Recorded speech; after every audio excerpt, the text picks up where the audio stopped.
A scathing new report. The Trump administration accuses the leaders of the Smithsonian of being radical activists. First and foremost, I appreciate y'all. Y'all got me to 50 subscribers. So obviously I'm saying something. I dropped a video one day and got 10 subscribers. And I appreciate y'all.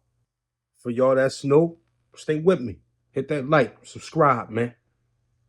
We got to understand that the state always played with the equations.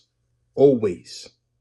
The report, released by the White House Domestic Policy Council, claims the Smithsonian cannot be trusted to tell America's story honestly, adding the leadership has moved the museum's mission away from straightforward historical education and scholarship toward an extreme political activism that seeks to transform our country. The report singles out the National Museum of American History, saying it would benefit most Americans if the Smithsonian's flagship history museum had a label at every entrance that reads, "Warning, the exhibits in this museum were prepared by people who don't want you to love your country." The notion of being a more perfect union, not the perfect union, is really what motivates me. In an unrelated interview, the secretary of the Smithsonian defended the institution's portrayal of America's history. America's greatest strength, it's not running away from its history, but it's understanding how that history shaped us and continues to shape us.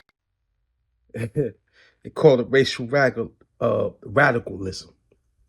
But if we look at the history, everything that blacks did that was against the state or against its norms was considered radicalism, revolution, right? But when we talking about history and understanding the psychologies of the people, you can't take nothing out of the equations. You just can't, man. You can't. It ain't about defending feelings. And this is what the state makes it about. It's old state science.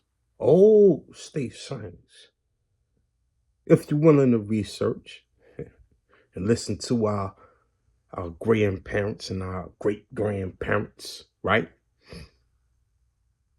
But President Trump has targeted museums and historic sites he says paints too negative a picture of America's past. We want the museums to talk about the history of our country in a fair manner, not in a woke manner or in a racist manner. Last Friday, an appeals court cleared the way for the administration to replace the slavery exhibit at this historic home in Philadelphia, where George Washington enslaved 9 people. Critics say the administration is whitewashing U.S. history. The story of slavery must be told here, there, and everywhere, as America acknowledges its 250th anniversary and talk about what a great country it is.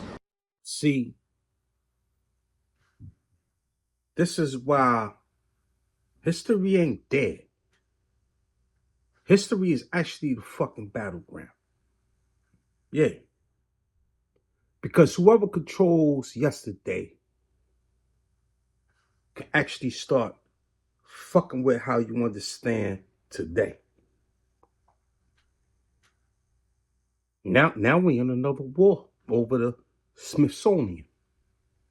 What gets displayed? What gets emphasized? What gets called American greatness, right?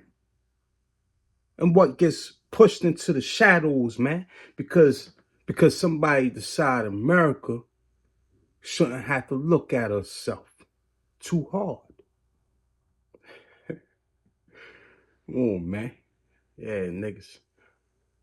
We seen this movie before, man. Right? You can edit the museum, state. You can't edit our fucking grandmothers. You can't rewrite a curriculum from our grandmothers. You can't rewrite what granddaddy saw, nigga. Can't soften Jim Crow on a fucking plaque. I'ma slow down, because this how they be counseling me. I'ma slow the fuck down, because this how they be counseling me.